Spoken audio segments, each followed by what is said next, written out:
An balimaw a y'a fɔ tare Agri-Sup Bamako min ye sanayɛlɛ kalanso ye sɛnɛ baganmara ale ni jɛgɛmɔ ni vétérinaire k'an ka jamana kɔnɔ a siɲɛ fɔlɔ nin y'o dayɛlɛtɔ ye Bamakɔkaw fɛ yen École supérieure privée des sciences et techniques agricoles Sotiba Bamako yan min ye maa min b'a fɛ sa ka kalan kɛ sɛnɛko ta nasira fɛ baganmara jɛgɛmɔ vétérinaire ani sɛnɛ ta sira bɛɛ lajɛlen fɛ i wasa don Agri-Sup la u n'u ka système LMD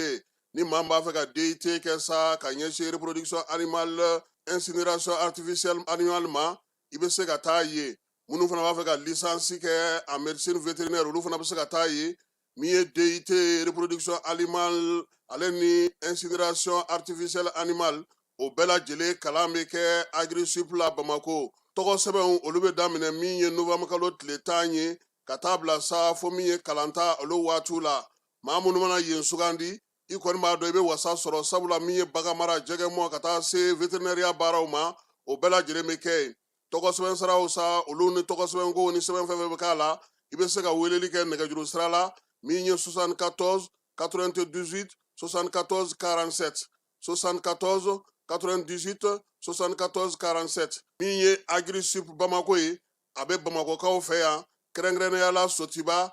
Stade Malien ale ka ndolati kɛrɛ kɛnɛfɛ n'aw taara ye don o don k'aw bisimila ka ɲɛ Jules Jean B Kone vétérinaire don wa min ye kalanso in ye a tigi ye ale yɛrɛ ye a y'aw boli joona sabula min ye kalanyɔrɔ in ye a kalanso a hakɛw dɔnnen don yaasa aw ka se k'aw denw tɔgɔ sɛbɛn joona u ka kɛ an ma jigisigi ye.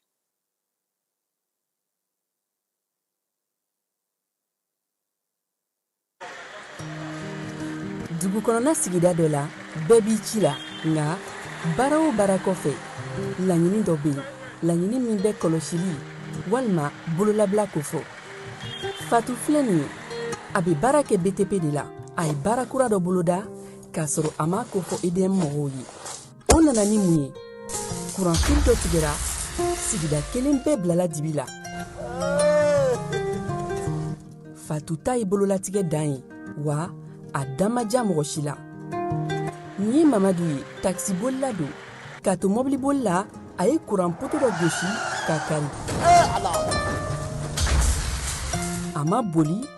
wa a ye EDMSA ka centre d'appel wele a ka nin kɛwale ɲuman in b'a to ka sara wɛrɛ tɛna bɔ a la Mamadu ye fasoden ɲuman ye wa a jan bɛ bɛɛ ka lakana na nka bɛɛ tɛ nin hakilina ɲuman in sɔrɔ Isa filɛ nin ye a bi ka kɛ komi a bi baara dɔ la k'a sɔrɔ a bɛ ka kofere électrique fil de bɔ ka t'u feere kuranko la fɛn bɛ jate kan ka minɛ an kana kɛ Fatu ni Isa ɲɔgɔn ye an ka kɛ i komi Mamadu n'aw bɛ fɛ ka dingɛsen baaraw kɛ aw bɛ EDMSA ka servisiw wele walasa aw kana tiɲɛni don dugu jukɔrɔ filiw la fasodenw aw kana ɲina ka dantɛmɛwalew ko fɔ kuranko ta fan na aw bɛ weleli kɛ 36 077 la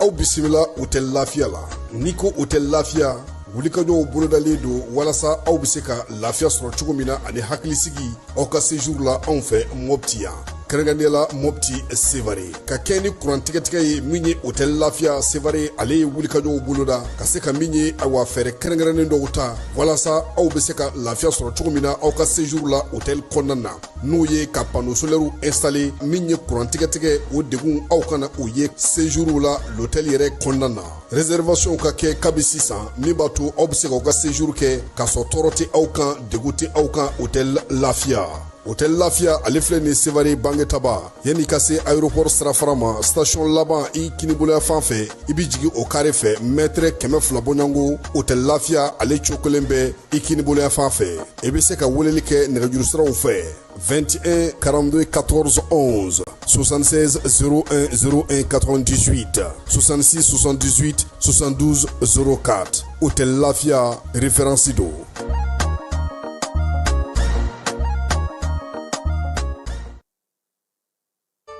Cakɛda mun sigilen bɛ adamaden tɔgɔ la kunnafoniya lakanali kama Mali la n'a bɛ f'a ma ko autorité de protection des données à caractère personnel APDP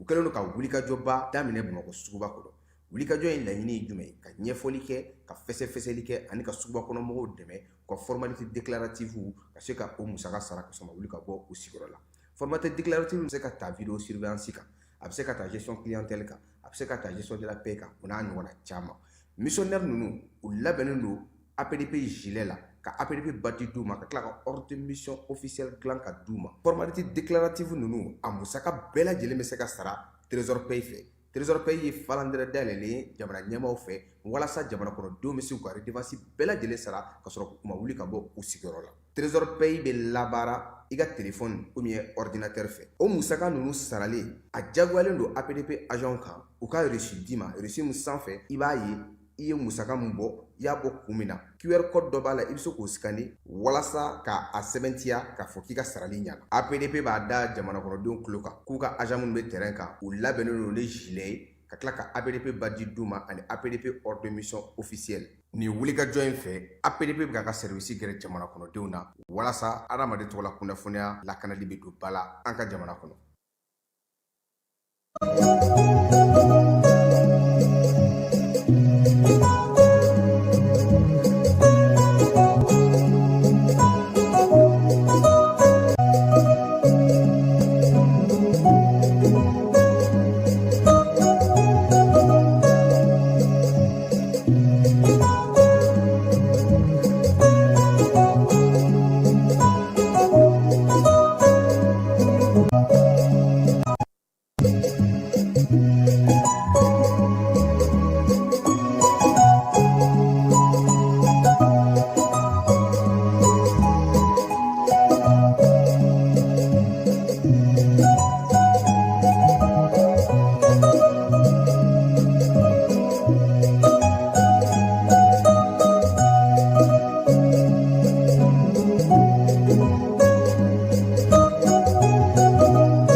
An filɛbaaw ni an lamɛnbaaw k'aw bɛɛ lajɛlen fo k'aw bɛɛ lajɛlen waleɲuman dɔn. Bi ye alamisa ye min ye janvier kalo ye an sera ale tile 8 ma dɛ fala ye. Sayi kalo in ka teli dɛ. Janvier i b'i munumunu i b'a sɔrɔ ale banna. Février fana man jan. An bɛ dugawu kɛ fala ye. Sini kɛnɛ labankoɲuman Ala k'a d'an bɛɛ lajɛlen ma. Min ye tile hɛrɛ Ala k'a caya. Nin waati na san in n'o ye ɲinan san ye fala ye a daminɛ ni vitesse ye dɛ a daminɛ ni vitesse ye fan bɛɛ lajɛlen fɛ diɲɛ fan 14 bɛɛ lajɛlen fɛ ɲinan san in a kalamanama don dɛ an bɛ dugawu kɛ sa Ala k'a timɛko ɲuman da ni silamɛ bɛɛ lajɛlen ma sini kɛnɛya ni labanko ɲuman Ala k'o d'an ma sɔgɔmada in na an bɛna na kuma sanuko ka fala ye sanuko an bɛna na mun ɲɛfɔ a la ani an bɛna na kuma di maa fana k'i hakilina di a ko kan sabula anw ye dɔ fɔ maa wɛrɛw bɛ yen olu ko bi ko min ka jugu ni nin ko bɛɛ ye an ka jamana yɛrɛ siniɲɛsigi bɛna kɛ cogo di ni sanubɔw in banna dɛ an ka jiw bɛ kɛ cogo di an ka kɔw bɛ kɛ cogo di a ka bɔ yɛrɛ pewu minnu bɛ ka fɛn sɔrɔ a la bi o yɛrɛ ka bɔ a la pewu siniɲɛsigi jumɛn b'an ka jamana ye ni sanubɔ dingɛ ninnu n'u taara k'olu lankolon to k'an ka kɔw to tan an balimakɛ dɔ n'ale tɔgɔ ye ko Umar Gassama a bɛ États-Unis a y'a hakilina d'an ma sɔgɔmada in na an n'an da don la CNT mɔgɔw olu fana y'an wele kunu fala ye yaasa ka se ka hakilinaw sigi ɲɔgɔn kan nka olu ko fo bɛɛ jɔyɔrɔ de ka fi ɲɛna sanubɔyɔrɔ la o la jamana yɛrɛ ye sanubɔ sariya kura min sigi CNT bɛ baro sigi k'o ka bi sɔgɔmada in na CNT yɛrɛ baarakɛyɔrɔ la fala an bɛ se ka fɔ tare énergie a ka minɛn min kun tiɲɛnen don o minɛn kununko nɛgɛ kanɲɛ 18 waati o dilanna n hakili la k'a fɔ mɔgɔw y'a lakɔlɔsi dɔɔnin bi k'a ye k'a fɔ ko an bɔra heure 3 la ka yɛlɛ dɔɔnin fan dɔw la an bɛ dugawu kɛ sa ala k'o kɛ ɲɛta ye n'an bɔr'o la conseil des ministres ale y'a ka laadala ɲɔgɔnye kɛ jɔyɔrɔ dira maa dɔw ma min ye ministre ka baara kɛlen ni baara bolodalen olu dɔw fana dantigɛra kɛrɛnkɛrɛnnenya la mara taabolo ko la fala ye ministre so min bɛ saniya ni yiriwali kuntalajan kunna ale ka bolofara minnu kan ka sigi an ka sigidaw la sɛbɛn min b'o hukumu kɔnɔna o sɛbɛn falenna conseil des ministres la ale fana bɛna a jɔyɔrɔ ye min ye marabolo kɔnɔ k'o d'u ma nka marabolo ɲɛmaw olu de kan ka fɛɛrɛ ni dabali tigɛ sisan kununko conseil des ministres ye tali kɛ o la kidalikaw ekɔli karamɔgɔ minnu ka sara dulonna u ko k'u ma sɔn ne fala ye ko sabula ko gouverneur kɔni b'a dɔn k'a fɔ ko Bamakɔ ni Kidali kɔni k'a ma se maa ka fɛn fɔ a ɲɛna o la o k'o taali o ma nɔgɔn ekɔli karamɔgɔw u y'u dantigɛ an na dɔ fɔ o la zonw fana bɛ sɔn nka min ye polisiw ye olu fana kɛlen don k'u kalikan di u ka ɲɛmaaw ma an bɛ taa kalabankɔrɔkaw fɛ yen marafa ko dɔ o kun ɲaaminen don ye min ye commissaire ye a n'a ka dankan n'o ye Kante olu sera ka wuli ka jɔ kɛ k'u bolo da o maaw kan farikolo ɲɛnajɛ zɛgiliw u sera Tanger fala ye Tanger o ye Maroc dugu ye dugu min n'u kan ka taa ndolantan kɛ ndolantan bɛ kɛ yɔrɔ min na fala ye o tɔgɔ ye ko stade Ibn Batuta maa minnu ye kalan k'an ka jamana kɔnɔ o ye Ibn Batuta tɔgɔ mɛn ale fana ye dɔnnibaaba de ye a yɛrɛ nana Mali la yan arabu don nka a nana Mali la yan sabula sɛbɛn caman bɛ yen Mali kɔrɔnfɛyanfan kan Ibn Batuta a ye sɛbɛnni k'o kan u ye farikolo ɲɛnajɛ kɛnɛ in tɔgɔ ta ka da ale la aigliw kɔni ɲuman sera u yɛrɛ ye min fɔ u ka u ni Tunisie ka ndolantan kɔfɛ joueurs yɛrɛ bɛ kuma degeyɔrɔ karamɔgɔ dangan o kumakan b'an bolo ka taa fara min ye Seydou Bilen kan min ye Seydou Keita ye ale fana kumakan b'a la an na o bɛɛ lajɛlen di maaw ma ka sɔrɔ ka quart de finale programme k'o kɛ k'an ka baabu ale kuncɛ sɔgɔmada in na ni kɔkan kibaruyaw ye.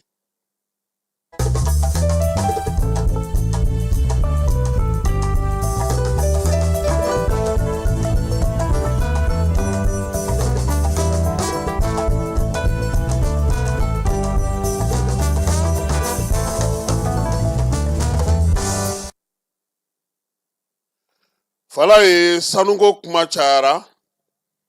kununko CNT maaw olu ye wele bila an ma an ka hakili jagabɔ kɛ fɛɛrɛ mun b'u ka commission bolo n'o bɛ dugujukɔrɔ nafaw kunna an ka jamana kɔnɔ olu ye jateminɛ min kɛ kuma fɛn fɛn filɛ senna nin ye nin bɛɛ cɛ ka ɲi nka maaw b'a dɔn min bɛ sɛbɛn kɔnɔ wa n'o ye kɔdi kura ye sariya mun sigilen don sanu bɔli ni sanu kɛli la ko ka se ka o ɲɛfɔ mɔgɔw ɲɛna o la sa u ko bi u bɛna baro sigi kɛ n'a fɔ ma ko atelier in kun bɛ kɛ mun ye mun bɛ kɔdi kɔnɔ mɔgɔw jɔyɔrɔ kan ka kɛ mun ye maaw bɛ fɔn ɲɔgɔn kɔ min na o fura bɛ se ka latilen cogo di min ye kɔdi kura in ye o b'o kɔnɔ i b'a dɔn k'a fɔ ko kɔdi kura in kɔnɔna fala ye min ye orpaillage ye ale jɔyɔrɔba b'a la sabula n'i y'an ka jamana lajɛminɛ bi k'a lajɛ i b'a ye k'a fɔ ko orpaillage ninnu yɔrɔ minnu filɛ nin ye olu fana ye kobaw ye yɔrɔbaw de bɛ bi maaw yɛrɛ bɛ taa sanu bɔ u yɛrɛ ye kɔdiminiye min sigira sen kan san 2023 a bɛ Mali jɔyɔrɔ bonya kosɛbɛ n'o y'a sɔrɔ fɔlɔ sanubɔyɔrɔ minnu lakodɔnnen don an ka jamana kɔnɔ n'an b'a fɔ ma ko sociétés kɛmɛ saradala n'olu tun bɛ 20 de di an ka jamana ma an ta kɛra 35 ye fasoden minnu b'a fɛ fana k'u sen don sanu baara la olu bɛ o 35 in o kɔnɔna na fala ye yɛlɛmaba min yɛrɛ kɛra a la kosɛbɛ o ye k'a fɔ Mali jamana yɛrɛ de ɲɛ bɛna jɔ ko ninnu na kosɛbɛ baara bɛ kɛ cogo di an ka sanubɔyɔrɔw la o bɛɛ tɛmɛnen kɔfɛ sa san 2 tɛmɛnen in na baara min sera ka sigi sen kan a ye yɛlɛmaba don jamana ka sɔrɔ ka se ka yakubaya ni sanu ye min ye Mali jɔyɔrɔ min kun ka dɔgɔ fɛɛrɛ minnu kun sigilen don min ye sanubɔlaw ye u tun bɛ wari dɔw sara fala ye ko k'olu bɛɛ lajɛlen to yen k'a kɛ jamana yɛrɛ ka hakɛ a ka se ka taa wagane kɔnɔ min ye dugudenw ye n'o olu ye sigida maaw ye marabolo maaw ye ko ka se ka yiriwali fana ta ka ɲɛsin olu ma baara bɛ se ka kɛ cogo min na bolodi ɲɔgɔnma kɔnɔna na olu ni sanubɔyɔrɔ cogo minnu b'u ka sigidaw la fala ye a ka ye yɛrɛ zen k'u ka baara a tɛ taa kɛ ni mayo ni di ye ka taa kɛ ni dɛbɛ ni dali ye ka t'u kɔ don ka furakisɛnin 2 di ka tɛmɛ n'u yɛrɛ ye nka nɔ ka ye dugu la a kana kɛ aw bɛ sanubɔyɔrɔ min fala ye yen ka di yen ka ɲi yelen bɛ yen anw bɛ gɔngɔn mugu kɔrɔ su ani tile an tɛ ka ji tɛ to an ka kɔ tɛ to an ka balo tɛ to o ka dabɔ o ka bɔ a ko la sariya kura in ye o kuma fana fɔ CNT maaw ka kuma na fɛn dɔw tun bɛ fɔlɔ o tun yamaruyalen don k'o di sanubɔlaw ma k'u k'o kɛ exonération ye min ye sanu feereko ta nasira fɛ ko o bɔra sariya kura in kɔnɔna na k'o ye fala ye laɲini ye mun ye sefa wari miliyari 500 faso ka se k'o sɔrɔ k'o fara a ka tɔnɔ kan sanu bɔliko la an ka jamana kɔnɔ k'o bila wagane kɔnɔ yaasa bɛɛ lajɛlen ka damakɛɲɛ min ye sariya kura in ye a sigira sen kan k'a baaraw bɛɛ lajɛlen daminɛ ka ban nka min ye kɛnyɛrɛye tigilama dɔw ye ale ni maa minnu bɛ yen n'olu ta ye sanubɔyɔrɔba ninnu ye fala ye olu dama ɲɛ kumuna dɛ kɛlɛ min yɛrɛ bɔra la i bɔr'o kalama o ani bariki ka kɛlɛ bisa CNT maaw ko u ye fɛn caman mɛn nin tile laban in na sigida caman bɛ yen kuma in cayara a yɔrɔw la nka min bɛ yen n'o kan ka fɔ maaw ye o ye nin de bɛ sɛbɛn kɔnɔ aw bɛ se ka nin kɛ aw tɛ se ka nin kɛ n'u ye nin barosigi kɛ fala ye u yɛrɛ bɛna na min ye mission ye parlementaire ka se togodaw la ka se sigidaw la ka ɲɛfɔli kɛ maaw ye u k'a dɔn k'a fɔ ko sanuko yɛrɛ bɛ cogo di sɛbɛn ko cogo di maaw k'u ta n'u bila dɔn min ye ɲɛfɔli ye k'o kɛ a ko la o hukumu kɔnɔna na sa an balimakɛ dɔ bɛ yen i n'a fɔ alamisa o alamisa an ka bɛ kuma di maaw ma fala ye ale tɔgɔ ye ko Umar Gasama ale bɛ États-Unis kaw fɛ yen sanubɔyɔrɔ n'o ye damandaw ye olu kɛcogo ani sanu yɛrɛ kɛcogo ale miirina ye min ye an ka jɛ ka ale lamɛn. Assalamu alaikum Kasim. Abeli ça va? Akara da fly. I ka denbaya. I baraka ɲɔgɔn, tout le monde se porte bien. Bɛɛ bonne année, bonne santé. Ala ka san wɛrɛ, Ala ka ɲinan san, Ala ka sanni kɛ san barikama ye. Ala ka kɛ san hɛrɛma ye. C'est-à-dire que n tun bɛ fɛ k'an da don européage ko de la quoi. Maliyɛnw bɛ européage ko minɛ cogo min na ne ɲɛna nin t'a minɛ cogo ye quoi. Mɔgɔw tɛ fɛ ka baara de kɛ, u tɛ fɛ ka sɛnɛ kɛ tuguni, u tɛ fɛ ka cikɛ kɛ, u tɛ fɛ ka baara foyi kɛ tuguni parce que a bɛ bɛɛ ɲɛna n'i ye dingɛ sen i bɛ sanu bɔ i bɛ miliyɔn caman sɔrɔ i ma miliyɔn sɔrɔ bi sini n'i ye dingɛ sen peut-être o y'i ka chance i bɛ miliyɔn sɔrɔ donc n'a b'i kunkolo kɔnɔ don o don k'a fɔ n'i ye dingɛ sen sini de o bɛ k'i ka don ye i bɛ miliyɔn 100 sɔrɔ ou bien miliyɔn nin sɔrɔ i bɛ nin sɔrɔ Afrique du Sud nin ɲɔgɔn de tun bɛ yen u bɛ ka taa dingɛ sen yɔrɔ bɛɛ ko sanu mais le gouvernement s'est levé u ye mun de créer u ye brigade spéciale de créer uniquement pour ça tu vois c'est-à-dire que brigade ni ça relève pas de la mine ça relève de la défense i y'a faamuya parce que ça c'est un problème national ni ye problème min ye nin ka jugu n'ale terrorisme ya ye parce que a bɛ ka dugukolo mun tiɲɛ dugukolo min bɛ ka tiɲɛ a tɛ se ka reconstruire tu vois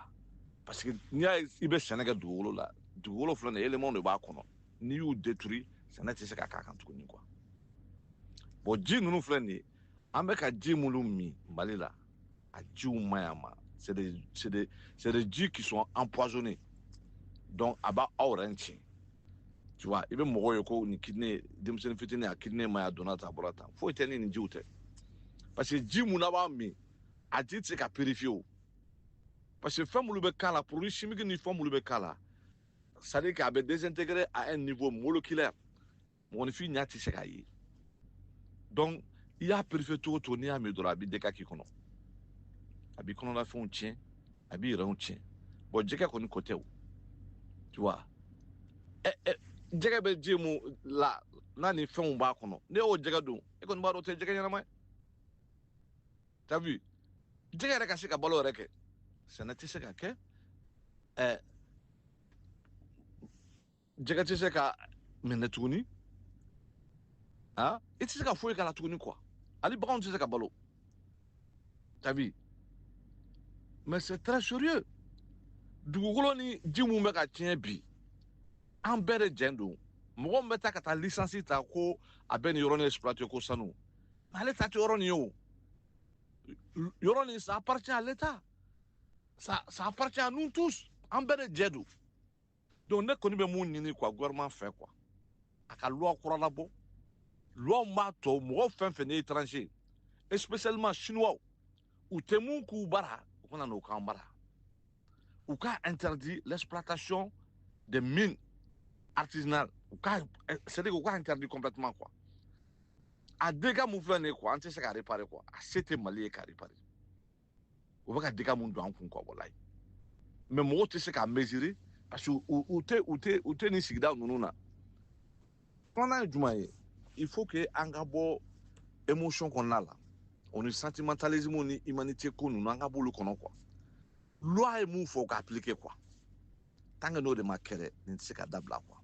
Tɔmɔdan kelen a ka sari kɔnɔ n'i m'a ta ka dabada fɛ a b'i minɛ k'i bila kaso la. Gouverneur bɛ ten. C'est-à-dire que Mali yɛrɛ kɔnɔ quoi. Sanu exploitation licence u k'a réviser d'une manière sérieuse. A kana kɛ comme a bɛ kɛla cogo min na sisan quoi. Sinon dugu ninnu bɛɛ bɛ tiɲɛ. Et puis a bɛ bɛɛ kɛ fugari ye. Mɔgɔ si tɛ fɛ ka baara wɛrɛ kɛ ni sanu bɔ nin tɛ quoi. Or péage n'i y'a ye diɲɛ fan fan na,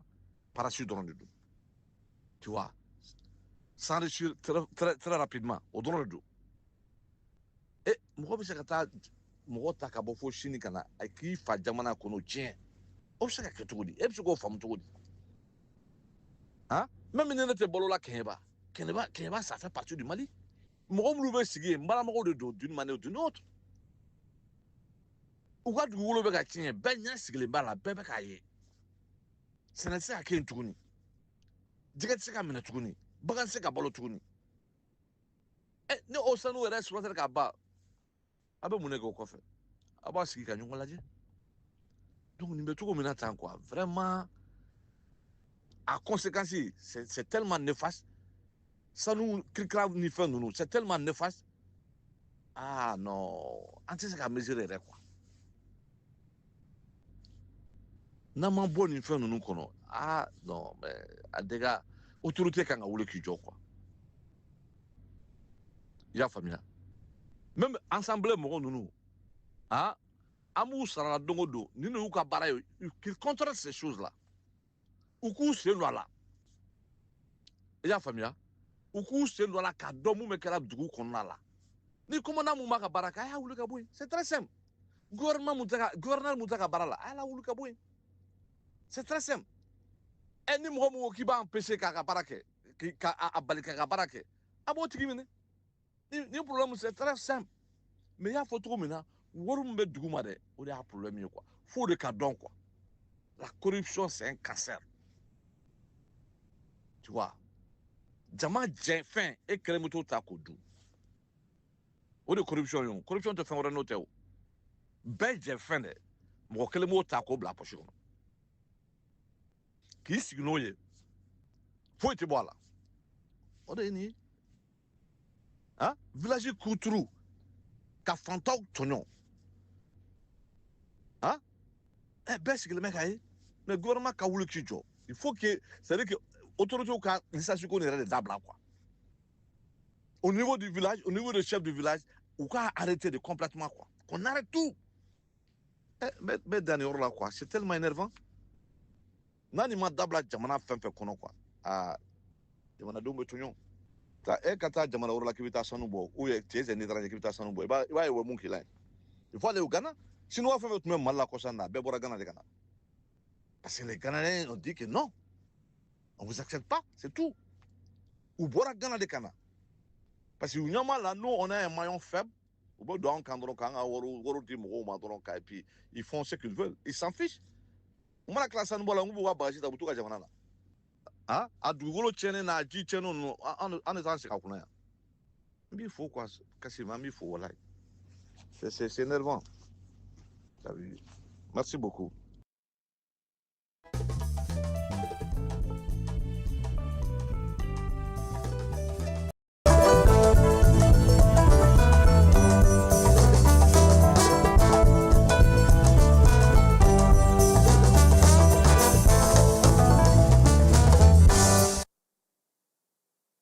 Falaye min ye sanuko ye a kuma ka ca a ko bɛɛ lajɛlen a tɛ se ka ɲɛfɔ nin waati na n'an bɔra sanuko kuma na an b'an kunda Tumutu Al-Bilal Al-Sudani kan kɛrɛnkɛrɛnnenya la DDR ko baara min bɛ senna Falaye a na kɛ k'a fɔ nin waati laban in na tuuru sera Tumutukaw ma labɛn min tun kɛra général de corps d'armée Ismaël Wage fɛ yaasa ka se ka DDR baaraw bɛɛ lajɛlen sigi sen kan Tumutu n'a Bɔrɔwolo n'a Tɛnkundugu bɛɛ lajɛlen kɔnɔna na maa bɛ yen n'i b'a fɛ ka marifa bila i ka se ka na o baaraw ka taa o sigi sen kelen kan min ye nin kalo in tile 7 kununko o daminɛna Tumutu kɔnɔna na Falaye i b'a dɔn k'a fɔ mɔku kan dɔ tun b'a ale bolo ye n'o tun ye kɛlɛkɛlakɔrɔw ye akɔri kɔnɔna na o kɛnɛ kelen min bɛ fasoba maliba jamana kɔnɔna na tumutu DDR maaw olu de bɛ nana yen ta sa k'u wasa don la ka se ka baara kɛ o la sa DDR yɛrɛ ɲɛmaabaw u ni Bakun Kante ye ɲɔgɔn ye n'o ye tumutu gouverneur ye fɛɛrɛ ka sigi sen kan maa bɛ yen nin waati in na sa n'i b'a fɛ ka marifa bila i bisimila tumutu kɔnɔ jɛkulu in ale ka baarakɛyɔrɔ o bɛ yen wa tumutu fantan naani bɛɛ lajɛlen na fana maa minnu bɛ yen n'u b'a fɛ ka marifa bila o fana welelen don u ka na baara in kɔni nin y'a daminɛnen ye marabolo tɔw olu taw daminɛlen kɔfɛ sa sisan tumutu ta ale daminɛ waati ye o kɛra kununko tumutu yɛrɛ ale kɔnɔna na sankaw fɛ yen a yera k'a fɔ sa wolomasiri taba denmisɛn minnu tun bɛ kalan na ninnu ye bɔ ko ni y'olu ka maaw bɔlen de filɛ nin sa n'o o ye u b'a fɔ ma sa ko 23e régiment militaire a bɔko filanan de ye nin ye fala ye denmisɛnnin minnu tun b'a la sa a bɛ taa se 800 ma 335 o ye armée de terre maaw ta ye 422 o ye garde nationale ta ye 12 o ye génie ta ye min ye maa 25 o ye gendarmerie ye 6 ye sɔrasiw ka farikolo ɲɛnajɛkɛlaw ye maa min ka kuru cayara ni bɛɛ lajɛlen ta ye ale ko in na sa o na kɛ kɛrɛnkɛrɛnnenya la min ye Mohamed Fɔnba ye 17 buruburu 54 20 o sanfɛ fala ye Kidal n y'a f'i ɲɛna n ko ekɔli karamɔgɔ ninnu ko k'u ma jɛ ni gouverneur ka baara ye min ye ekɔli karamɔgɔ minnu bɛ Kidal u y'a yira sa k'a fɔ ko tiɲɛ don gouverneur ye baara min kɛ olu y'a kuma mɛn koyi min ye k'olu ka sara dulon k'olu ma se ka taa u bɛ jɛkuluba min kɔnɔna na sa n'o ye syndicat signataire du 15 octobre 2016 ye olu ko k'u ye gouverneur ka kuma mɛn nka min ye ekɔli karamɔgɔ 300 ɲɔgɔn ko ani faso ka cakɛlaw olu de bɛ ko in na ekɔli karamɔgɔw ko sa k'olu kɔni kungo y'u yɛrɛ ta ye olu b'o de ɲɛdɔn u ka ɲɛmaa min bɛ yen n'o ye Mulayi Koniba Kulubali ye a ko tiɲɛ don a fɔra ko olu ma se ka taa nka gouverneur kɔni b'a dɔn k'a fɔ ko ka bɔ Bamakɔ yan kɔni ka taa min ye tumutukaw fɛ yen o ko o ma nɔgɔn kosɛbɛ o hukumu kɔnɔna na sa min ye fɛɛrɛ ka se ka sɔrɔ min ye Kidali sira a bɛ se ka di olu ma cogo min na u ka se ka baara kɛ kɛrɛnkɛrɛnnenya la u y'a yira sa k'a fɔ ko fo o de ka ɲɛɲini waleya ninnu fana bɛ ka kɛ waati min na bi jamana bɛ cogo min na min ye ekɔli karamɔgɔ ninnu ye u y'a yira k'a fɔ ko a baara ka gɛlɛn ka bɔ Bamakɔ ya mobili la k'a fɔ k'i b'i kunda Kidali kan u ka fɛɛrɛ ni dabali tigɛ yaasa olu bɛ se ka taa cogo min na min ye baara in ye u ka se ka taa kɛ u kɔni min ma u dusu kasi kosɛbɛ sara ma tigɛ a dulonna de o kɔrɔ ni maa min sera ka segin i bɛ t'i ka baara daminɛ i ka sara a na d'i ma ɲɔgɔn ɲa u bɛ k'o ɲini u ni gouvernement ale ni ɲɔgɔn cɛ fala ye kunun ni kunna sini ko an ye kuranko gɛlɛya fɔ min ye kuran maaw ye u tun y'a fɔ ɲɛna ko degun min b'u kan kunun ko a yirala na k'a fɔ ko o baara banna bi ko maaw bɛ se k'a lakɔlɔsi dɔ farala u ka kuran kan baara wɛrɛw bɛ sen na sa ka bɛn ni sunkalo yɛrɛ kɔnɔna ye ani énergie yɛrɛ ɲɛmaayaso ale bɛ wuli ka jɔ min na bi maaw kana se ka degun sɔrɔ nka u yɛrɛ kɔni bɛ labɛnna sa ka se ka bɔ ka ɲɛfɔli kɛ maaw ye nin ko ninnu bɛɛ lajɛlen kan n'u labɛnna waati min fala ye n'a nana kɛ min ye an n'a da bɛɛ lajɛlen tulo kan nka bi u kɔni y'a yira sa k'a fɔ ko kabini kununko nɛgɛ kanɲɛ 18 waati min ye degun min tun b'u kan a degun sera ka wuli yɔrɔ 3 kun don a yɔrɔ 3 bɛɛ lajɛlen dilanna sabanan o de banna kunun ka bɛn fitirimagɛn ale waati ma an b'a fɔ sa ala k'o kɛ ɲɛtaa ye n'an bɔra énergie di Mali kɔnɔ an bɛ taa sangaw fɛ yen sangaw ka monseigneur Asa Florence Kone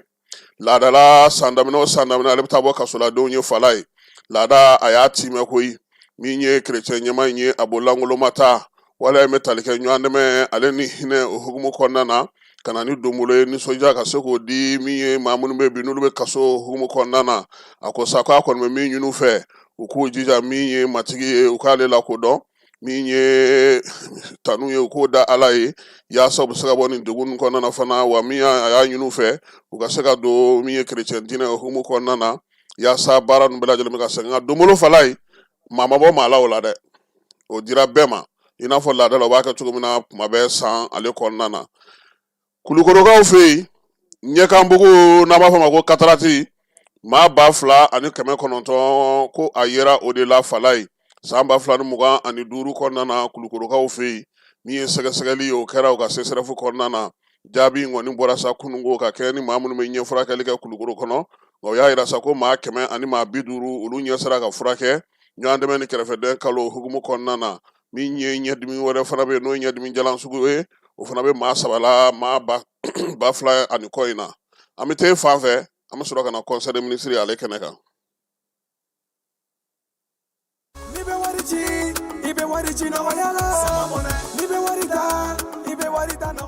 sama mɔnɛ bi maliyɔn jɔrɔna ko n'u hamina ko dɔn o de la sama mɔnɛ ma fɛn fara a ka wari cili musakaw kan wa a ka nɔgɔn ni mali wari ci siraw bɛɛ ye a ma da aw ma dɛ sama mɔnɛ bi dɔ fara aw de kunna wari kan ni wari bonisi ye awɔ ni wari bonisi ye kɔni aw ka sanni kɛ ni sama mɔnɛ application ye aw bɛ wari sɔrɔ aw ka compte bonisi la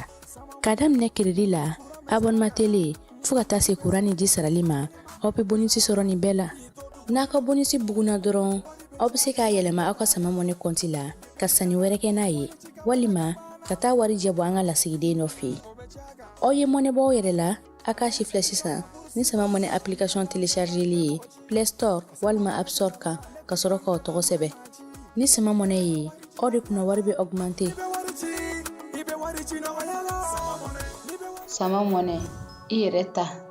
awɔ i yɛrɛ ta ni i yɛrɛ ta ye Naduma tɛmɛ na daga kɔnɔ conseil des ministres laadala ale bɛ kɛ kulubakaw fɛ yen tarata o tarata araba o araba baara in bɛ sigi jamanakuntigi n'o ye général d'armée Asimi ye ale ka yamaruya kɔnɔ kunungo min ye sɛbɛn minnu bɛ se ka kɛ ɲɛbila sɛbɛnw ye olu baaraw kɛra sariyaw ye olu baaraw kɛra conseil des ministres a ye jɔyɔrɔ di maaw ma ministres ka baara kɛlenw ni baara bolodalen olu fana ɲɛfɔra ka kɛ ni mara yɛrɛ kamabɔli sigicogo an ka jamana kɔnɔ marabolo sigicogo ani mara kɛcogo min ye ministeriso min bɛ yen ni ale bɛ jamana kɔnɔna na saniya yiriwali kuntalajan o hukumu kɔnɔna na ale ko fo sariyakisɛ min b'ale bolo ka baara kɛ k'o ka falen sariya in b'a to sa min ye mara kamabɔli hukumu kɔnɔna na min ye marabolow ye olu yɛrɛ bɛ se k'u jɔnya fa cogo min na saniya ko ani ka nɔgɔ ale ni nɔgɔjugu kɛlɛli baaraw kɛ fala ko kɔrɔlen na sa n'i ye sariya kɔrɔ in ta k'a lajɛ o tun b'u yamaruya u ka se ka fɛɛrɛ sigi sen kan marabolow kɔnɔna na min ye gouverneur ye olu ni cercle olu kun dan o ye sisan a yera k'a fɔ ko min ye ko ye fo ka falen jɔyɔrɔ in yɛrɛ ka labila de pewu koyi ka di marabolotigiw ma k'a daminɛ commune na sa u ka fara kan sabula commune na mɔgɔw olu jɔyɔrɔ ka bon kosɛbɛ fanga dɔ ka di olu fana ma u ka se ka baara in kɛ ni ye ɲɛbila sariya min sigilen filɛ sen kan a bɛ na sariya min ko ka se ka kɔnɔna falen o ye sariyakisɛ min kun taara san 2023 marisi kalo ale tile 3 ani sariyakisɛ fana kun sigira sen kan janvier kalo tile 23 san 2012 o b'a to sa marabolotigiw olu jɔyɔrɔ n'u jɔniyɔrɔ kan ka sinsin cogo min na o na ɲɛfɔ wa min ye a tɛna dan fiyewu an ka marabolo kɔnɔna ma kominiw ale ni Bamakɔ district kɔnɔna na sa bɛɛ lajɛlen na i sinsin nka a ɲininen n'u fɛ sariyakisɛ in kɔnɔna na fala ye baara o baara n'u b'a kɛ n'o kolo ka giri kosɛbɛ minisiriso in ka maa ma falen u ka wele bila olu ma yaasa u bɛ se ka ɲɔgɔn faamuya a ko la cogo min na o mana tɛmɛ ka bɔ yen jɔyɔrɔ ko ta fan fɛ minisiriso min bɛ yen n'o bɛ an ka jamana ni jamana tɛ sira ɲɛnabɔ ko kunna n'o ye job ka minisiriso ye o secrétaire général o kɛra Mustafa Traoré ale ye conseil des affaires étrangères ye secrétaire général agent comptable Mali ka lasigidenso la Genèvekaw fɛ yen o kɛra Yusufu Touré ye ale ye inspecteur de trésorerie ye secrétaire agent comptable Mali ka lasigidenso la Dakarkaw fɛ yen o kɛra Aramatu Kulubali ye ale ye contrôleur financier ye minisiriso min bɛ yen n'o bɛ sɛnɛko kunna conseil technique o ye Tombe Jabira ye ale ye ingénieur agricole génie rural ye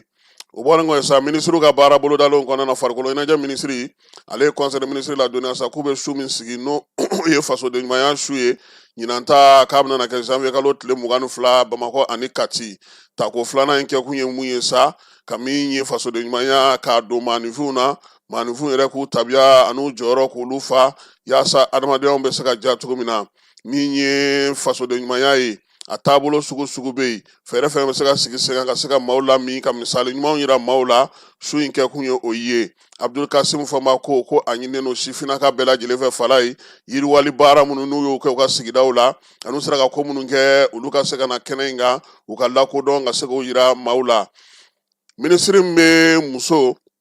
den ani du kunna ale ye conseil des ministres la dɔnniya sa k'u bɛna na don kɛrɛnkɛrɛnnen ɲɛnamaya don min ni o ye février kalo tile 6 ye fala ye nɛgɛkɔrɔsigi o kuma tɛ sa wa ko k'a lajɛ an ka kabilatigiw an ka tontigiw n'an ka dugutigiw n'an ka koɲɛnabɔbaw olu se bɛ se ka don nin ko in dabilali la cogo min na n'o ye musomaninw ka nɛgɛkɔrɔsigi ye ko so min ye don in kɛrɛnkɛrɛnnen in ye a bɛna kɛ baro sigiw ye kuma ɲɛfɔw ye ka fɛɛrɛw lajɛ baara minnu kɛra Mali yɛrɛ kɔnɔna na kabini ko in daminɛna ani ɲɛfɔliw k'o bɛna kɛ minisiriso min bɛ sɔrɔ jagoko kunna an ka jamana kɔnɔ ale ye conseil des ministres ladɔnniya fɛn fila la fɔlɔ ye mun ye ɲɔgɔn ye sabanan min kɛra jagokɛlaw tɔgɔ la AES Bangun kan n'o kɛra ɲamikaw fɛ yen décembre kalo tile 15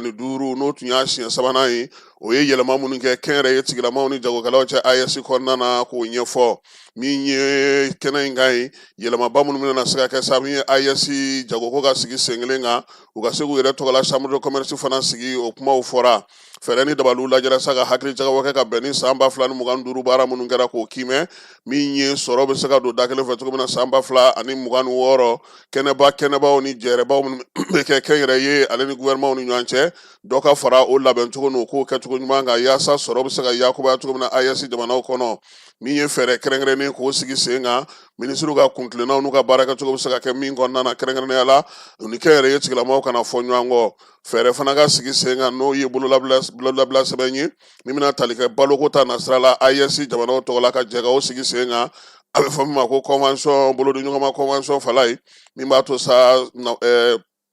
baloko ta nasira fɛ AES jamanaw bɛ se ka jɛ ka o kɛ wa u y'a yira fana k'a fɔ ko min ye chambre de commerce ye AES tɔgɔ la ko k'o fana lajɛ u ka sɛbɛn bɛ se ka sigi sen kan cogo min na min ye sɛbɛnkura minnu bɛ yen sisan n'olu fana kan ka sigi sen kan AES yɛrɛ chambre de commerce ni ɲɔgɔn cɛ k'o fana fɛsɛfɛsɛ baara bɛ se ka kɛ cogo min na teliyara ale minisiri kelen n'o ye Musa Galabe Musa Alassane Diallo a ye conseil des ministres ladɔnniya sa ko min ye maaw bɛ hakili jagabɔ kɛ ka baara min kɛ ka sigi sen kan n'a bɛ fɔ ma ko OAP ale ka jɛrɛba 65 na k'o kɛra kɛrɛnkɛrɛnnenya la Kongokaw fɛ yen baara in kɛra décembre kalo tile 4 ka taa bila tile 13 la Kongo Brazzakaw fɛ yen kɛrɛnkɛrɛnnenya la sa kun cɛlen bɛn kɛra minisiriw fɛ fɛn minnu ka o ye fɛn damadɔw ye baara mun sera ka kɛ u fɛ san tɛmɛnen na o kimɛli sankura musaka min kan ka don baara in na k'o fɛsɛfɛsɛ ko in senfɛ fala ye ɲɔgɔndanw bɛ a la a bɛ fɔ ma sa ko Grand Prix Award OAP ko Mali ma to kɔ koyi an ka jɛkulu min sigilen don yan sa n'o bɛ maanifinw tɔgɔ la k'o la kɔlɔsi n'o o ye ka se k'o taa ɲɛ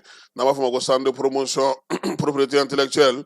industrielle ko o ye jɔyɔrɔba sɔrɔ kɛnɛ in kan ye a ka baara kɛcogo ɲuman a n'a ka maaw bisimila ko ɲuman na minisiri ko sa yanni ale ka bɔ Kongo maliyɛn minnu bɛ yen a n'olu ye ɲɔgɔn bisimila minisiri min bɛ kɛnɛya min ye maanifinw tɔbɔtɔli ka taa se adamadenw ka kow ma ale ye conseil des ministres ladɔnniya sa n'o ye colonel major Asaba Jalo ye banako min bɛ an fɛ yan nin waati in na a ko nin dɔgɔkun in kɔni ta fala ye o cayara ka tɛmɛ dɔgɔkun nɛnɛ kɛra o o cayara ka tɛmɛ dɔgɔkun tɛmɛnen ta in kan furancɛla fanga ɲɛmaa général d'armée Asimi ale ko k'an bɛɛ lajɛlen ka hakili to an yɛrɛ la kuma tɛ nin waati minnu na fiɲɛw ni nɛnɛw ni fɛnw ka ca an k'an yɛrɛ tanga yaasa an kɛnɛma bɛ se ka to cogo min na banaw kana se ka an kɛlɛ k'an bi Bamako janvier kalo tile 7 san 2026 secrétaire général du gouvernement Birama Kulubali chevalier de l'ordre national lema aw minnu b'a fɛ ka voyager k'a sɔrɔ a ma degun sɔrɔ a ka voyage kɔnɔna na compagnie de transport Somatra u y'a kanu ka na ni kari kura caman ye kari minnu dilanna norme kɔnɔna na aw ka lafiya kama a suspension wo a climatisation a siège wo n'i ye kari jɔlen ye foyi tɛ jigin kɔnɔ i bɛ se ka don a kɔnɔna na cogo min na Somatra e ka kari Somatra ne ka kari Somatra anw ka kari o hukumu kɔnɔna na kari ninnu bɛ sira ta don ko don Bamako Segu San Moti Kucala ka taa se Sikaso ma Keɲeba Kita o ma ɲina Yoro di Sahel maaw kɔ ka taa se Kolokani Jijeni fo ka taa se Bɛnma ma Somatra fiɲɛ foroko Somatra ka wuli hɛrɛ la ka se hɛrɛ la ayiwa client fala ye an bɛ taa minisiriso min bɛ kɛnɛyako kunna n'o ɲɛmaaya ye colonel major Asaba Jalo Ture ale ye INPS directeur kura fala ye a y'o bisimila kuntilenna minnu b'a bolo ani fɛn minnu b'a bolo k'o di ale ma kɛrɛnkɛrɛnnenya la sa baara in kɛra minisiriso yɛrɛ ka lajɛso kɔnɔna na maa min n'o ye INPS directeur kura ye n'o ye Idrissa Bakari Jara ye ale tun bɛ kɛnɛ kan ka taa fara minisiri n'a baarakɛɲɔgɔnw bɛɛ lajɛlen kan sariya kisɛ min bɛ yen sa n'o bɛ Jarakɛ ale sigili kofɔ INPS kunna Fala ye da taara o ma min ye INPS yɛrɛ kan ka yɛlɛmaba minnu kɛ bi ka kɛ ni gɛlɛya minnu bɛ sen n'a ye min ye ɲɛfɔli kɛra o la minisiri a y'a fo jamana ɲɛmɔgɔ ka danaya dali la kan ani maa min n'a fɔra o kɔ n'o ye Usumani Karimu Kulubali ye minisiriso bɛɛ lajɛlen tɔgɔ la INPS bilama ko min ye jɔyɔrɔw ye olu falenni hukumu kɔnɔna na a ka kan bi kuntilennaba minnu bɛ jamana ɲɛmɔgɔ tɔgɔ la ale Colonel Asaba Jalo a ka o da a tulo kan laɲini belebelebaw bɛ yen Fala ye kuntilennaw bɛ yen ani taabolow bɛ yen k'a ka olu sɛgɛsɛgɛ u ka kɔdi min bɛ yen k'a ka o kiimɛli kɛ ka lakɔlɔsili kɛ k'a lajɛ n'o y'a sɔrɔ ani sisan tiɲɛw bɛ taa ɲɔgɔn fɛ min ye maa minnu bɛ yen n'olu fana bɛ assurance ta u yɛrɛ ye kɛrɛnkɛrɛnnenya la INPS kɔnɔna na ale ni maa minnu bɛ yen n'olu bɛ lakɔlɔsiliw kɛ ka taa se furakɛliko ta nasira fɛ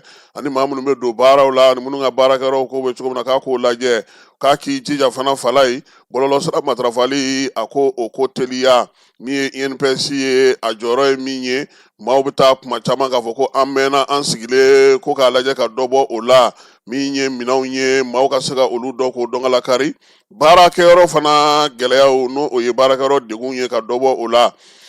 INPS ka wari kani cogo ani cotisation saracogo a k'i sinsin o kan kosɛbɛ fɛɛrɛ ni dabali ka sigi ani maaw ka kuma ɲɔgɔn fɛ baara bɛ se ka kɛ cogo min na ka ɲɛ min ye n'o ye assurance maladie kura ye Fala ye k'a ka jija fana o fana baara kɛcogo ɲuman na kuma tɛ bi na o bɛ se ka ɲɛ cogo min na kɛrɛnkɛrɛnnenya la minisiri Asaba Jalo a y'a yira sa Jarakɛ la Fala ye baara mun b'a bolo baara nɔgɔn tɛ nka n'a ni maaw bɛnna n'a sera ka ko in kɛcogo faamu ka se ka baara kɛcogo faamu lala a na se ka i jɔyɔrɔ fin a kɔni ko k'a dalen don a la sabula jamana ɲɛmaaw ye danaya d'a kan o ti gansan ye o kɔrɔ sa a k'a cɛsiri INPS yɔrɔ min don Fala ye a kumantan tɛ nka fana n'i bɛ se a kɛcogo la i bɛ se ka baara kɛ ka maaw fana nafa Jarakɛ n'o ye Bakari Idrissa Jara ye a ye layidu ta minisiri ye jɔyɔrɔ min dilen filɛ a ma nin ye fasoko la ale ni jɔniyɔrɔ fin a la kosɛbɛ min ye baara kɛcogo ye a ye lakɔlɔsiliw kɛ minisiri filɛ ka papiye min d'a ma nin ye ale Idrissa Bakari Jara a b'a dɔn k'a fɔ ko danaya papiye don baara kɛcogo ɲuman papiye don wa min ye INPS ye fana minisiri tɛna tigɛ a la ale ka baara kɛcogo la don nataw kɔnɔna na min ye laɲiniba minnu kɛra sɛbɛn in kɔnɔ a n'a jagoya bi ka se ka olu caman sigi sen kan yaasa INPS yɛrɛ ka se ka bɔ degun in kɔnɔna na Asaba Jalo kɔni y'a yira la sa k'a fɔ ale dalen don a la wa a b'a ɲini a fɛ fana maa minnu bɛ yen n'o ye syndicats ye INTM CSTM an'olu bɛɛ lajɛlen ka jɛ ka baara kɛ sabula sɛbɛn min dira a ma olu fana bɛɛ lajɛlen ɲɛmaw olu sigilen ɲɛna Bamako Kalabankɔrɔkaw fɛ Fala ye yen commissaire ale tɔgɔ de ye commissaire principal Samba Jara ale ka dangan o ye commissaire de police Cɛba Kante Fala ye k'u ye wulikajɔ kɛ tubabukalo salen tile 31 ka na bila janvier kalo tile fɔlɔ la sɛgɛsɛgɛli min y'a to sa min ye Kalabankura polisiso de don Kalabankura polisiso min y'a to o sera k'i tɛgɛ da siganamaw kan i b'a dɔn k'a fɔ nin waati in na sanyɛlɛma waati ninnu na Fala ye bɛɛ lajɛlen n'i ka fɛɛrɛ maa 4 u sera k'u tɛgɛ da o siganama maa 4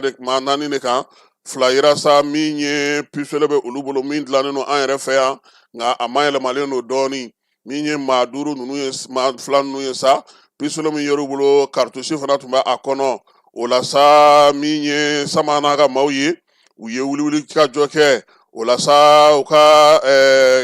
Jara Kante kɛ n'o ye dangan ye o ni brigade maaw olu ye fɛɛrɛw kɛ sa ka ko sigi sen kan yaasa cogo min na nin ko in bɛ se ka sɛgɛsɛgɛ u ka polisiso fɛ o de senfɛ sa sɛgɛsɛgɛliw y'a yira décembre kalo tile 31 su min ye u ka cɛdenw ye olu bɔra k'u yaala n'o ye brigade maaw ye u ye maa 1 o sɔrɔ sa ale tun bɛ mobili kɔnɔ siganama don min ye nin waati na i b'a dɔn k'a fɔ wolomasiri tabaw ka wulikajɔ barika ka bon o wulikajɔ de senfɛ sa Fala ye u taara pistolet ye ale fana kungo a dogolen don a ka chaise jukɔrɔ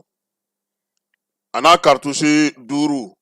o la sa ale ɲininkalen ko jɔnni ta ye marifa in ye a ko marifa in wa ale y'a san 18,000 90,000 francs min ye maa ye o de bilara ale ɲɛ ka taa marifatigi fɛ yen ale ka taa marifa san koyi min ye polisilakaw ye fala ye n'i y'o fɔ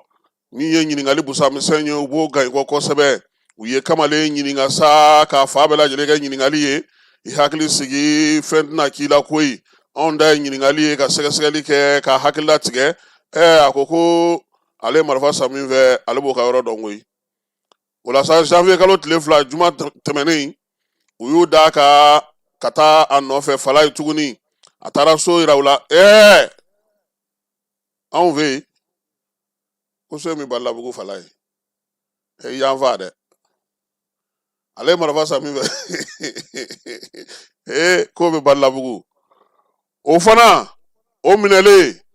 o ma kuma caya koyi o ko polisiw bɛ fɛ ka ale kɔnɔnugu bɔ a kɔnɔ ni ɲininkali ale tɛna k'i jɔ ko awɔ k'ale de don k'ale de ye marifa in dilan o fana ko ale fana ka marifa ale b'a san maa min bolo o tigi fana yɔrɔ man jan ɲana koyi u bɔra balabugu k'u kunda dawudabugu kan min ye kalaban sira in fɛ fala ye hôtel olympique kɔfɛ marifa dilanna yɛrɛ bɛ yen a maa 4 bɛɛ lajɛlen min ye jarakɛ ka sama jaraka polisiw ye sɛgɛsɛgɛlikɛla brigade maaw u y'u bɛɛ lajɛlen cɛ ka taa n'u ye commissariat sɛgɛsɛgɛliw ni ɲininkaliw bɛɛ lajɛlen kɔfɛ a nana ye k'a fɔ sa ko maa fɔlɔ o ye SY ye san 24 BL 118 AG n'u b'ale wele ko Berdi ale ye san 29 ye LB o ye san 23 ye u bɛɛ lajɛlen sama ye papier dɔw kan ko ka taa n'u ye justice la maa min bɛ i b'o dɔn commissaire procureur t'o dɔn o ye Aidara ye ale u taara n'a ale fɛ yen ko bɛ ale ka bolo kan nin waati in na yaasa ka se ka sɛgɛsɛgɛli tɔ k'o lataa ɲɛ kosɛbɛ min ye polisilakaw ye u y'a yira sa ko bɛɛ lajɛlen k'i hakili t'u yɛrɛ la u k'u jigi kɛ wolomasiri tabaw ye ko bɛ n'u y'a ma faamu u k'a ɲɛfɔ u ɲɛna u ka se ka wuli ka jɔ kɛ polisi directeur général n'o ye contrôleur général de police Youssou Kone a y'a ka cɛdenw fo nin baara in kɛcogo ɲuman na sabula ministre Dawudu n'o bɛ an ka jamana kɔnɔna lakana kunna a ye nin laɲini polisilakaw fɛ kalabankura polisiso sa n'o ye Sama Jara n'a ka cɛdenw ye ko k'u fo baara kɛcogo ɲuman na cɛsiri ani timinandiya la Sama yɛrɛ ye wele ma da ka ɲɛsin kalabankuraka bɛɛ lajɛlen ma k'u ka basigi ani ɲɛmajɔ k'u taalan ye min ye finitigilakaw ye polisiw kɛrɛnkɛrɛnnenya la olu b'u nagakɔrɔ yaasa ko ye n'u sugalen don a la u k'a ɲɛf'u ye u bɛ se ka fɛɛrɛ sɔrɔ a ko la cogo min na fala ye nin kɔni ye polisiso min bɛ kalabankura olu sera ka wuli ka jɔ min kɛ kɔkan kibaruyaw la sisan min ye burukinakaw ye olu ka jamana kɔnɔ lakana minisiri n'o ye Mahamudu Sana ye ale bɔra télévision so la kunnasini ko k'a yira sa k'a fɔ ko janvier kalo tile 3 ko fangandaraki dɔ tun bɛna na kɛ olu fɛ u sera k'o bali ala n'u ka wuli ka jɔ min ye u ka jamana farancɛla fangatigi kɔrɔ n'o o ye Paul Henri Sandago Damiba ye ko ale de kɔni talen no sa ka bila nin ko in cɛmancɛ la ko sabula ko bɛɛ lajɛlen bɔra a yɔrɔ waleya in kun kɛ kun ye min ye capitaine Ibrahim Traoré k'ale bɔ baara la pewu Senegalikaw fɛ yen Senegali pétrole ko a kɛra sanayɛlɛ ye san 2025 kɔnɔna na hakilina fɛn fɛn kun b'u la Senegali ye pétrole min sɔrɔ a cayara ka tɛmɛ o bɛɛ lajɛlen kan u ka ministre de l'énergie ani min bɛ pétrole ko ni dugujukɔrɔ ko kunna hali de ye kibaruya di kununko kunnafonidilaw ma kɔnɔwarikaw fɛ yen fala yɛlɛma sira o daminɛlen don min ye Côte d'Ivoire ye kalata banna n'o ye wasaden kalata ye a yirala sa k'a fɔ o min kɛra décembre kalo tile 27 san 2025 u ka fangatigi n'o ye dagatigi ye kankelen Robert Mabe ale kɔni ye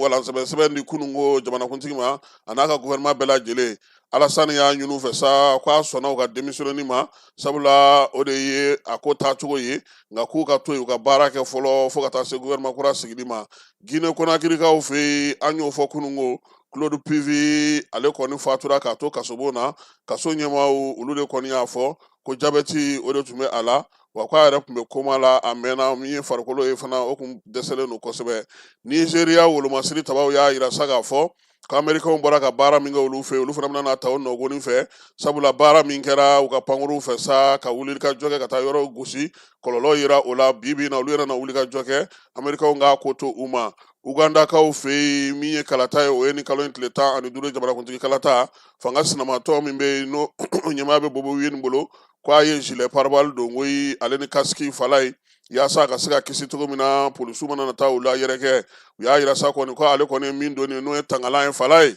k'o ci lawale kɛ koyi ko gaz lacrymogène de bɛ ci u la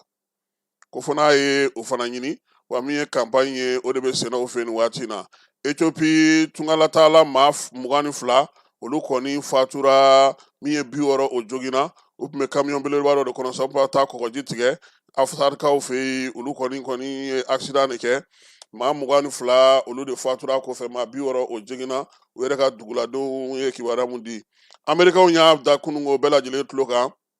u ye bato belebeleba dɔ cɛsi kɔgɔji sanfɛ min ye pétrole ta bato ye irisilakaw ta don k'olu tun bɛ ka bato in nɔbɔ nin y'a tile damadɔ ye k'u kɔni y'a sɔrɔ kɛrɛnkɛrɛnnen la min ye Washington ale kɛlen don ka lakɔlɔsili min kɛ pétrole ko la bi ka kɛ ni Venezuela ko ye k'u ye bato in minɛ ye min ye bato in minɛli ko hukumu kɔnɔna na irisiw y'a yira sa k'a fɔ ko yamaruya sɛbɛn bɛ bato in bolo sanni feere hukumu kɔnɔna na a kan ka kɛ diɲɛ seleke naani ye sariya min sigi o hukumu kɔnɔna na sa bato in kan ka se k'a ka baara kɛ k'a sɔrɔ degun ma s'a ma Amerikɛnw y'a minɛli min kɛ sa o na kɛ kuma ye kuma min n'o na ɲɛdɔn don ni waati nataw kɔnɔna na Iran jamanakuntigi y'a ɲini polisiw fɛ sa marifaci min bɛ senna u ka dɔ bɔ o la nin y'a tile 11 maaw bɛ bɔ k'u ka nisɔngoya yira a y'a yira sa k'a fɔ ko maa 27 fatulen kɔfɛ sa min ye polisilakaw ye u k'u mago to u k'a to u k'u ka kumaw fɔ sabula jamana yɛrɛ o ka ɲi a ma yaasa basigi ni lafiya bɛ se ka na fala an bɛ t'e fan fɛ an bɛ sɔrɔ ka na don farikolo ɲɛnajɛ hukumu kɔnɔna na.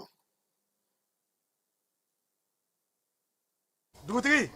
ni wari dafara e passe d'a kan ka sira di ne ma. Sunkalo e kunkolo a tɛ yen dugu wari ko o d'i ma fo dugu ani dugu dun wari t'a de. O kɔni kuma t'a la sa e ka sama mɔnɛ to yen i yɛrɛ ta. Sita Sidi ka numéro filɛ nin wari ci.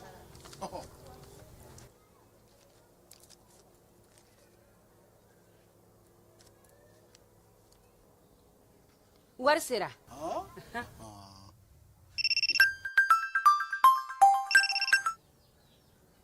Allo i ye wari sɔrɔ o ɲɛna tiɲɛ yɛrɛ la ko ni sama bɛ maa min ɲɛ ko nkomi t'i gosi. Ngonga. Sama mɔnɛ i yɛrɛ ta a sɔngɔ ka nɔgɔn ni Mali wari ci sira bɛɛ ye dépôt ye fu ye wari bɛ ci fu ni application ye wa bɔsara ye musaka fitinin ye sama mɔnɛ ji ni courant bɛ sara n'a ye crédit bɛ ta n'a ye sanni feere bɛ kɛ n'a ye sama mɔnɛ nin y'anw maliyɛnw ta ye a y'a si filɛ ka nkalon bɔ n da.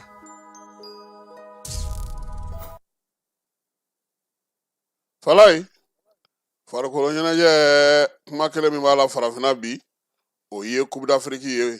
Coupe d'Afrique i b'a dɔn k'a fɔ ko a kɔni bɛ ka se a kuncɛyɔrɔ la kunun ni bi ye sɛgɛnnafiɲɛbɔ ye sini ni ala sɔnna a ma min ye quart de finale ye olu bɛ daminɛ o la sa Mali tun bɛ dugu min na a bɛ fɔ yen ma ko Casablanca Mali bɔra ye k'i kunda Tanger kan min kan ka taa kɛ u ka farikolo ɲɛnajɛ kan ka taa kɛ yɔrɔ min na min ye terrain ye fala ye u donn'o de kɔnɔ ko ye joueurs ni entraîneurs ale ni fédération maaw terrain de ye aigle ta ka na n'u ye Tanger kaw fɛ yen kunungo nɛgɛ kanɲɛ 18 waati u sera yen a bɛ fɔ ma ko TGV n'o ye terrain vitesse taba ye joueurs bɛɛ lajɛlen n'u ka dege karamɔgɔ b'a kɔnɔ min ye Thomson Sifi sa a y'a yira sa k'a fɔ k'u kɔni ɲuman sera u ni Senegalika ndolantan kan ka kɛ Tanger ni ala sɔnna a ma labɛnw na sabati terrain na olu lajɛ ka se ka taa u ka labɛnw kɛ i n'a fɔ bɛɛ lajɛlen b'i labɛn cogo min na sabula olu dɔrɔn tɛ jamana ye min bɛna na bɔ a nɔ na Coupe d'Afrique hukumu kɔnɔna na ka kɛ ni ko yɛrɛ labɛn cogo ye ni kɔni y'anw siɲɛ fɔlɔ ye ka jouer Tanger sabula kabini an taara an ka ndolanci bɛɛ lajɛlen kɛra Casa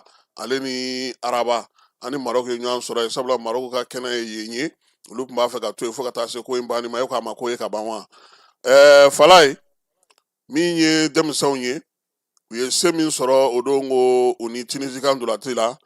an kɔrɔkɛ n'o ye Ablaye Jara ye ale bɛ yen a ye ja min sɔrɔ an ka jɛ k'o filɛ. Bon, Côte d'Ivoire, parce que l'origine, c'était pas facile. Mais mental, comme un sira, bon, rien n'est fait d'abord. Avant, il ne peut plus faire un albi. Et avant, c'est le match à Ténora. Mais on va rentrer avec la victoire. Bon, même quand on a origine, on était confiant à faire le gain. Parce que,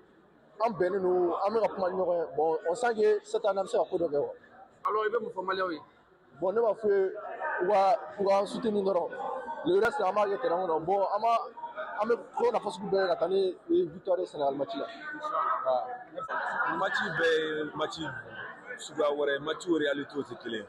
bon bi match an na kun ye an b'a dɔn ou an bɛ gagner bi ka to yan an bɛ tugu an ka objectif kɔ ou bien an bɛ taa so donc le fait que carton rouge taara o ma foyi bɔ an ka bi objectif la alhamdulilayi an kun bɛ min kɔ an y'o sɔrɔ a sɔrɔla gɛlɛya kɔnɔ mais an kun sigilen don ni gɛlɛya ye parce que an b'a dɔn kubu tɛ taa nɔgɔya la. a y'a fɔ n ko sisan kɔni ni bɛ se ka 20 mètres o ka 25 mètres ni bɛ se ka 40 mètres o ka 50 mètres. C'est la vie la mort. On a rien à perdre. On a un métier. On a donc un problème. On a aussi parce que moi bah souvent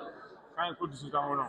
Ou quand il a de quoi du soutien quoi. On attend au dé. Ah il a compte Maroc. On fait bien le compte Maroc nous fait. On m'a clé faire avec. Là quand il y a ambitieux. On sait qu'à bâtir. Mais non ma ballon. Non ma ballon à biti qui me relâche. Mais non ambitieux non mais bâtir. On a il a cambié. Ouais, an kontanen don fasodenw an y'a kɛ faso de kama Amérique kuma don le pays va s'unir inchallah bon n tɛ se ka fɔ n tɛ forme na mais ala b'a tɔ nɔgɔya. Merci. Le Sénégal c'est une très grande équipe. Voilà maintenant nous on va essayer de rester solidaires, concentrés sur les prochains matchs et inchallah la victoire sera nous. À 10 contre 11, il a fort, l'équipe qui est c'est l'équipe tient en tête, donc je pense que vraiment on doit être fiers de nous, on doit continuer à travailler et Inch'Allah le meilleur ça venir. Fort, tiens la big on est avec du volume non continuer à agir dans match là. Je pense qu'à monsieur l'équipe Betty avec ces état d'esprit donc j'espère qu'on va amener les sont tirés donc à continuer à barrer à gérer l'état d'esprit match au match pour que monsieur le plus. Carton rouge ko fa mu ko ñoy terrain. Bon, carton rouge ko fa faut ñoy bon les gars ay ba donc ouais rouge il va être abna digala donc on joue pour lui, on joue pour le peuple. Donc, on peut gagner. Il y a à 100%, il y a 200%. Parce que j'ai regardé champion, ni 50 bon. Donc, on refait nous, on essaie de nous motiver. Donc, avec ça, on a réussi à mouler. Sénégal le bien fait. Ouais, Sénégal bien fait. Nous, on a peur des personnes. On a joué le Maroc, on a joué la Tunisie. Donc, on essaie de nous rachiner. Donc, on a réussi à trouver normalement l'équipe où son assurance. Donc, on a essayé d'équipe analyser. On a essayé d'analyser pour pouvoir avancer encore plus loin. Bon, déjà, ce qu'ils viennent de montrer, c'est extraordinaire. On demande juste qu'on continue de lancer. On continue dans les formations.